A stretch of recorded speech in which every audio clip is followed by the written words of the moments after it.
Well, hello there, duder. What you doing?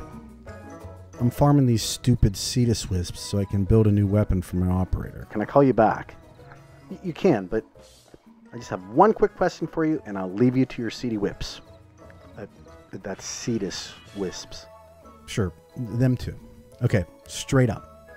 Is Warframe really completely free? Yeah, it is. That didn't sound too convincing. Well, it's complicated, okay? I don't know. It felt like a pretty straightforward question to me. Okay, just give me a minute. Let me get back to my ship, and I'll answer that. I want to be clear with it, okay? It's important.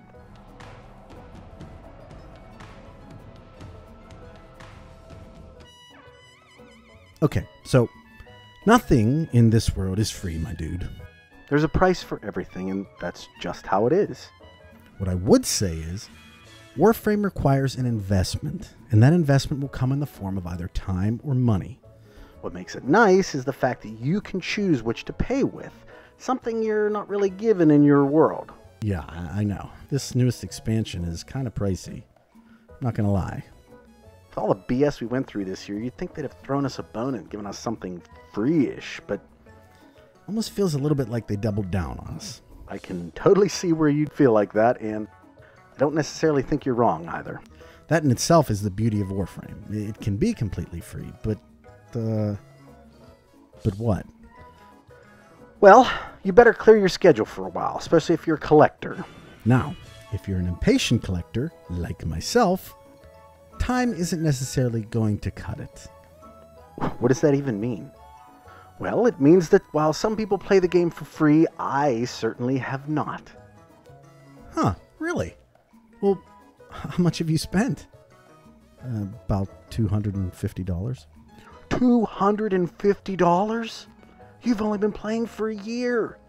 I know. It's just there's so much cool shit and it takes forever to grind everything, but I wanted everything, and then to level up my favorite weapons faster, it was easier to buy boosters, and I can't stand the trade check because I want to be a god, not a merchant, so I bought Prime Access a few times, and when I first started playing, I bought tiny platinum packs because I didn't really know what I was doing, and I have a problem, okay?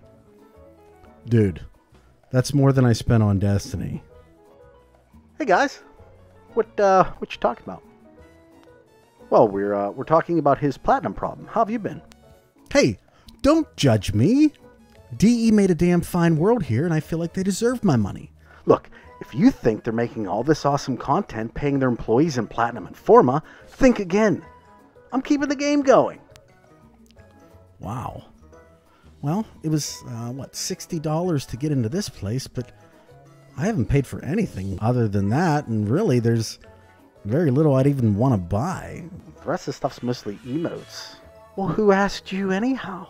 Hey, sorry. Jeez, I was just, adding to the conversation. Well, apparently you didn't know that this is an A and B conversation, so maybe you should see your way out of it. Maybe you should let me handle your credit card. Maybe you should just worry about your own credit card, you self-righteous son of a bitch. Hey all, Siege here, and let me talk at you for a minute about something I think is really important regarding Warframe and Destiny and the money investment.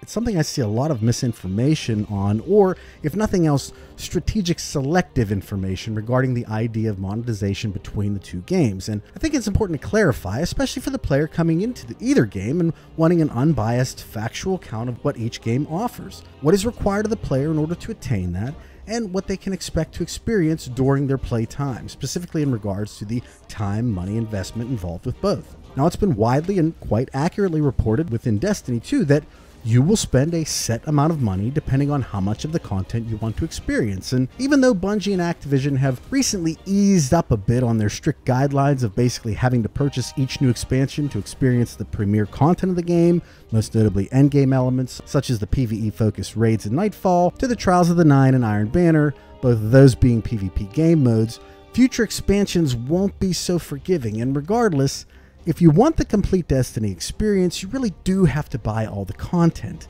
In that regard, Destiny's monetization is very black and white, a little overbearing in times, but it's actually kind of easy to budget for in the end. This is the price. Take it or leave it. You pay this amount of money, you get access to everything in the game. All the weapons, all the slots, all the armor, everything, and really there's only a few exotic weapon skins and emotes that can be only had by purchasing. Like I said, very black and white, and whether you like it or not, it's easy to budget for. Forsaken's price tag is a bit hard to swallow right now, I won't lie, but again, at least I know what I'll have to pay if I want to get it. This can be a real problem, obviously, if, like the launch of Destiny 2, the content is lacking, but it's the risk you take with really every expansion they produce, especially if you pre-order any of it. Warframe's monetization, on the other hand, is, well, it resides in more of a gray area, if you will.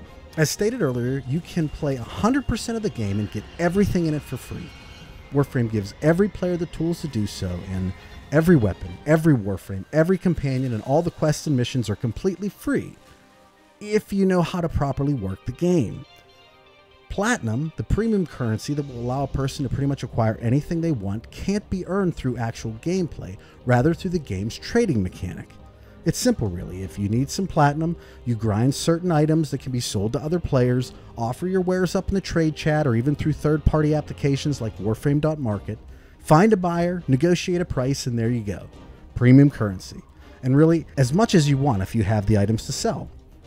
The downside, though, is that it takes time that is greatly influenced by your own RNG, and these items don't usually drop for you by doing a specific mission. Obviously, the most lucrative items are going to be the hardest to come by, the major reason they're worth as much as they are. This is where the gray area really starts to reveal itself. Now, if you're anything like me and the idea of bartering and negotiating turns you off, well then, this is where the time or money thing comes into play. If you want to collect all the really cool and shockingly diverse Warframes, if you want all the weapons, companions, armor, cosmetics, ships, orbiter decorations, and color palettes for changing the colors of all this stuff, it's going to cost platinum, pure and simple. You get a limited amount to start, and only a few extra slots for your Warframe weapons and companions, so collecting the close to 40 Warframes and substantially more weapons is going to cost you some of that platinum for each one over the original few you start with. And, if I can be real with you for a second, you really do want all that stuff if you're going to put any kind of time into the game. You can absolutely get through the entire game with only the Warframe you choose at the start, but certain frames are better at certain things than others and can make parts of the game a lot more entertaining and, quite frankly, easier. You can get through the entire star chart with just the weapons you choose in the beginning, but again, certain weapons are just flat out better than others and will make the endgame elements in particular, such as Elite Sanctuary Onslaught, Eidolon battles, and even sortie missions, considerably more manageable. Riven mods, weapon augments that allow for crazy damage potential dropped from said sorties, are completely random, and well, for me at least, when I get one, I want to build the weapon and see what it can do. Sure, you can delete weapons in Warframes, but if you're even a moderate collector that likes to be able to choose a perfect loadout, you're going to find a lot of weapons you just can't part with. Not even considering the fact that sometimes you invest time upgrading weapons and you just don't want to part with them on that premise alone.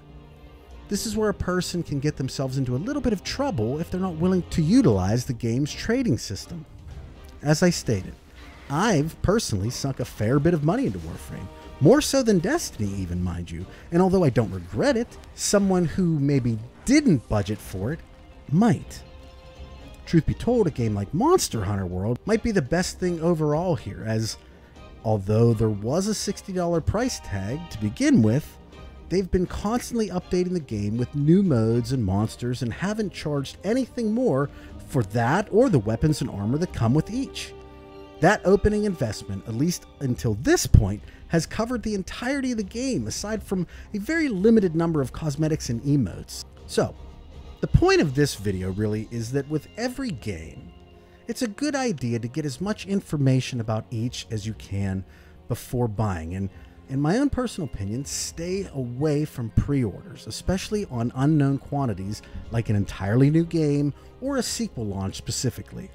It's one area where Warframe shines, as you really don't have to spend money on anything you don't actually want, such as new content or even loot box style RNG packages that don't necessarily reflect the purchase you initially wanted to make. But as I mentioned before, in every one of these games, it's going to be time or money. So you're going to have to come to terms with one or the other if you want the full experience. There's really no other way to explain it. So, at least now you can go into any of these games with a better understanding of what you'll be getting into, with as little bias towards either title as I could use. And I hope it helps you make a better informed decision for your current and future purchases. For if knowledge is power, then we can all be gods of our own fates in the end, yes? At any rate, I hope you enjoyed the video, and please consider joining my Discord if you're looking for a great group of people to engage with, specifically with these 3 games, but other titles as well. There's a really solid group of people there who play a lot and can help out with really any information you might need. And as always, I hope you have a wonderful day, have a wonderful rest of your week, and I'll talk at you in the next one. Bye.